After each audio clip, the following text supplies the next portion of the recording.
قناة دينك نجاتك للتصاميم الدعوية. أحد طلبة العلم ذكر لي أمرا، يقول: أردت يوما أن أعرف الجهد الذي تقدمه زوجتي في البيت، أريد أن أحس بما هو الجهد الذي تقدمه في البيت، عندي منها أولاد وعندي أعمال كثيرة في البيت وعندي مصالح. يقول: أردت أن أعرف ما هو الجهد الذي تقدمه. يقول: فيوم من الأيام من الصباح الباكر لم يكن عندي عمل، قلت لها: اليوم استريحي إلى أذان العشاء، لا تعملي أي شيء في البيت، أنا الذي سأطبخ وأنا الذي سأغسل وأنا الذي سأكنس البيت وأنا الذي سأنظف الولد إذا توسخ، وأنا كل هذه الأعمال لا تقومي بشيء. يقول: فأذن العشاء، فعلا التزمت. يقول: أذن العشاء رأيت أعمال ما كنت أتصور أنها تقوم بها، رأيت أعمال ما كنت أتصور أن تقوم بها.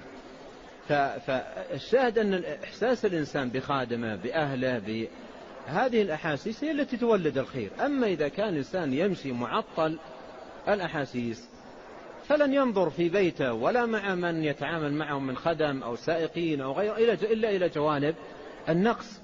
لكن الجهد الذي يصلونه والتعب الذي يكابدونه والمشقة التي ثم تقدم له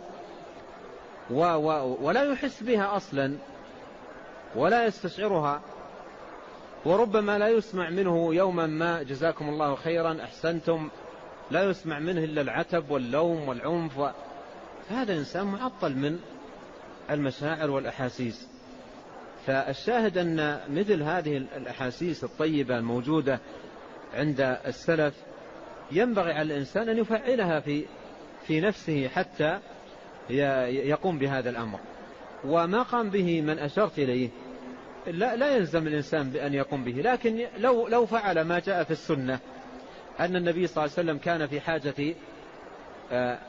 في حاجة أهله في بيته يكنس، وإذا قام بهذه الأعمال معهم في بعض المرات وجد عنده الشعور بالعمل، وأيضا حصل الخير وحصلت البركة وحصل التعاون وعم الخير في البيت، ونشأ الأولاد أيضا على حب الخدمة وعلى حب التعاون. يعني لا تكون المسألة في البيت أوامر ونواهي، وإنما تعاون، كل يعمل وكل يقدم، وينشأ البيت كله على مثل هذه المصالح والأعمال. جزا الله معالي الشيخ خير الجزاء، وجعلنا الله وإياكم ممن يستمعون القول فيتبعون أحسنه.